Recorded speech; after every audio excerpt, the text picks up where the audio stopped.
What's going on, everybody? Today I'm here with my brand new GoPro Hero 7 Black, and what we're going to do is convert it from the out-of-the-box camera to the best vlogging setup that I've ever used. I've been running the Hero 6 Blacks for quite some time as my only vlogging camera.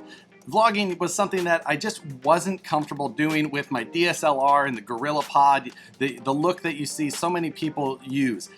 I'm not comfortable out in public holding that up and using that as my main vlogging camera.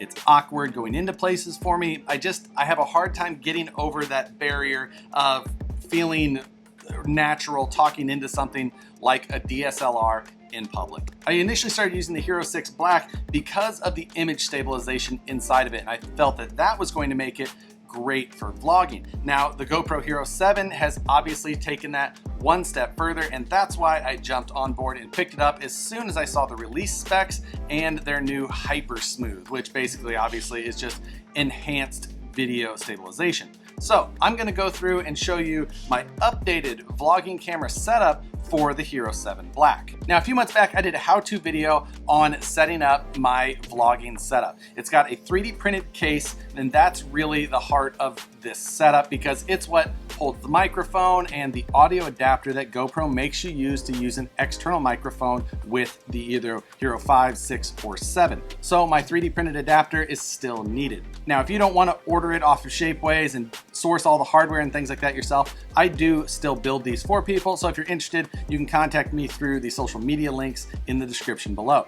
But if you want to assemble it yourself, I'm going to go step by step through it, show you exactly what's needed. So here in front of me are basically all the parts you need to assemble this setup. This is the 3D printed part that I've designed. This one is designed for a much smaller coil cable, so it's got an even cleaner look on the back. So this is what you'll need to purchase off of Shapeways, or I print it myself if you're getting it done through me.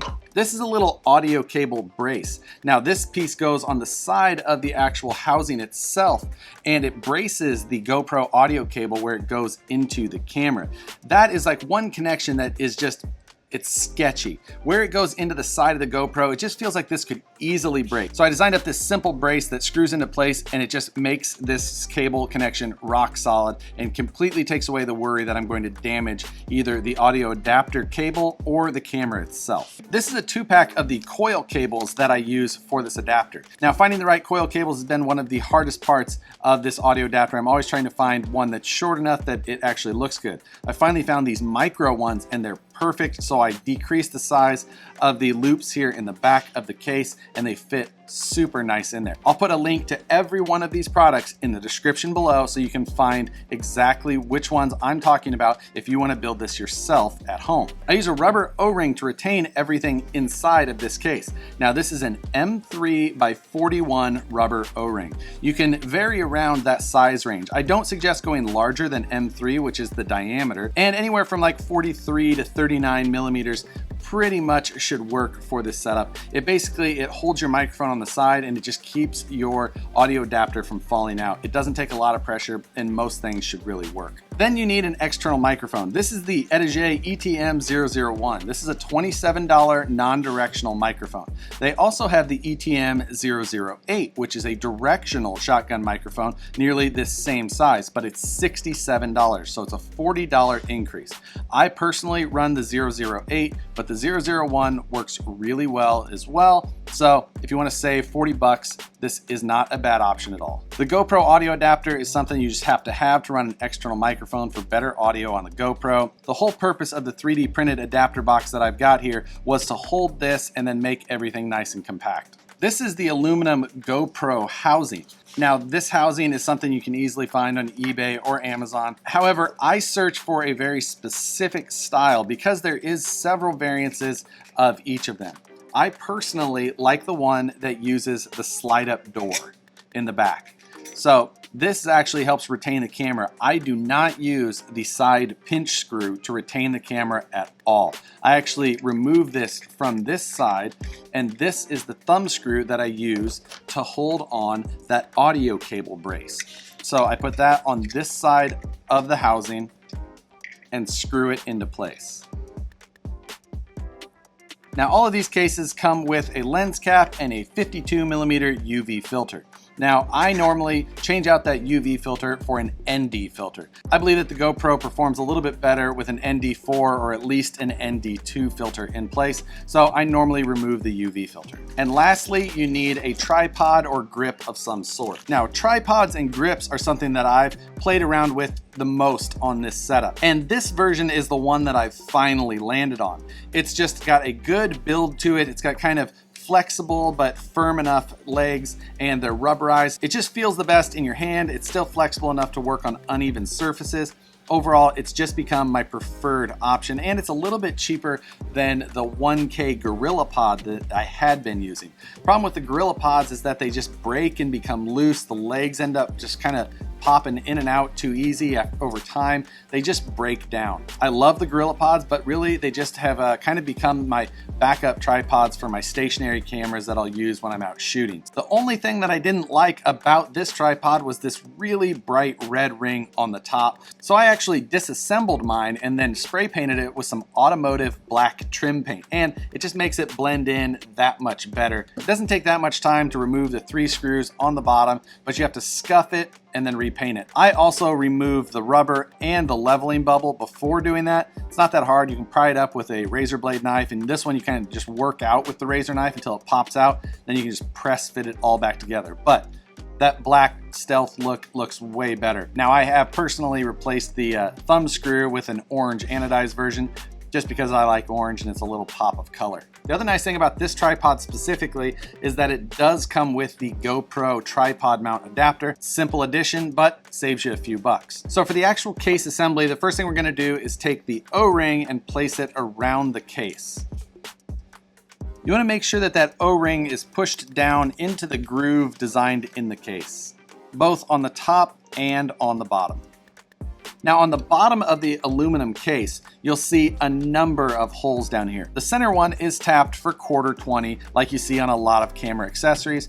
The 2 smaller holes to the outside of it are tapped for M3 hardware. And then these 4 holes to the outside are not tapped at all. On the top side of the 3D printed case, you'll see that there's 4 holes.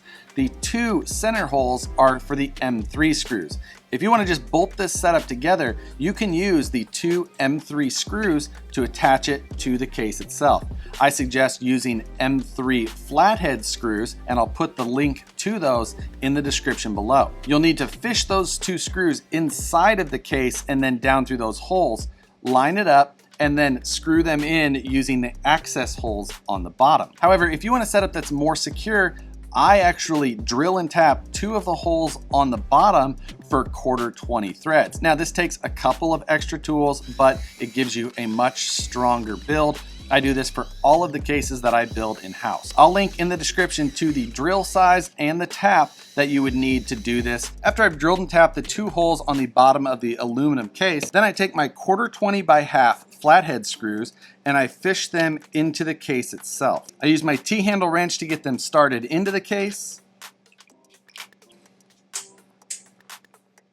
And once they're started into place, I place it on the bottom of the camera case, making sure that the coil cable holder is on the back side where the screen would be on the GoPro, and I tighten the whole assembly into position. Now we need to attach the aluminum mounting foot to the case itself. This is what normally would have screwed to the bottom of that aluminum housing, but we need to attach this to our 3D printed case now. To attach the mounting foot to the 3D printed case, I use M3x8 Buttonhead Hardware, and you need 2 M3 nylock lock nuts. In order for the adapter to slide easily in there, these lock nuts are countersunk into the case on the inside, so they can be a little bit of a pain to get down into position. So what I do is I use a long M3x35mm piece of hardware to get it started. I grab the nylon lock nut with a pair of needle nose pliers, and I bring it into the 3D printed case. I use the longer piece of hardware so that I can get it lined up and started where I can actually see it. Once it's started with that piece of hardware, I can pull that lock nut down into position and hold it with my finger. I can then just unscrew that piece of hardware by hand, put one of the pieces of M3x8 hardware in the mounting foot, move it into position, and tighten it down with my 2mm driver. Before putting the final tight down on that actual piece of hardware, I want to get the other one started as well. So again, we'll move it into position with the needle nose pliers and use the longer piece of hardware to get it started. It's held in position, can line up the other foot, and now we just need to cinch down those two pieces of hardware. You don't need to over tighten them. They're going into a lock nut, so they're not going to come loose. But if you try and over tighten them, that lock nut may start to spin in the 3D printed case, and then you've got a little bit of an issue later. So now we've got the 3D printed case attached to the aluminum GoPro case, and we're ready to do the final setup. We need to get our audio adapter, and for this, we need to insert it from the side that does not have the 3D printed mic holder. We go from the opposite side, and this just takes a little bit of wiggling and force to get it where it needs to be.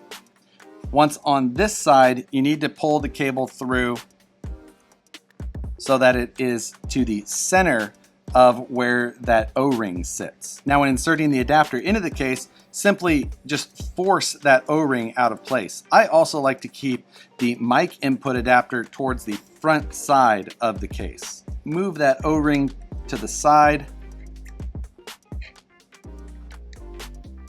and push it through. It takes some force. And then move the O-ring back into place. Now our adapter's in there, it's not going anywhere, and this cable is through, and this is going to push right into that brace that I showed earlier.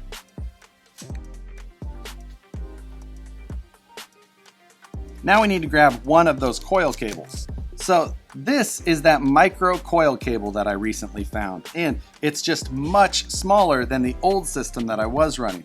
For example, this is the setup that we used to run, and this was still super compact, but this one is just much smaller. So to install this coil cable, we're going to insert the female end through the housing from the right side of the case if you're looking at it from the back. So with the coil cable fished through, you can take the male end and plug it into the audio adapter, and the female end tucks in behind the O-ring. Now we're going to take our microphone and we're going to install it into the female end of the adapter. The final step to this process will be attaching it to your tripod or handle of choice. And for one last optional item, you can take a 4-inch zip tie. This is just a standard 4-inch zip tie that you'd find at several places. I'll link to some options below. And you can insert it through the bottom of this case where I've designed in a small tab. Put it through there, loop it around the coil, and tighten it into position. Make sure that the coil is in the lateral position that you want. Tighten it down a little bit, not too much, just to keep that coil from sliding side to side. And that's it. And the very last suggestion that I can make to you with this vlogging setup is to get a small lavalier Deadcat. You throw that onto that little Edutige mic, it just makes all the difference when you're outside in the wind. It never comes into my field of view, even in super view, just as long as I've got everything tucked back. So that's what there is to putting together my vlogging setup. It has made it an absolute dream to use the GoPro. I've got several of them now just because I can't see myself not using one. It makes shooting just weekend videos that much better. I honestly think that the GoPro is the ultimate on-the-go vlogging rig. If you guys have any questions on this setup, either building your own or you would like me to build one, absolutely drop a comment or shoot me a message on social media. All my links are in the description below. Thanks for watching. Like the video if you enjoyed it, subscribe if you're not already, and we'll see you on the next one.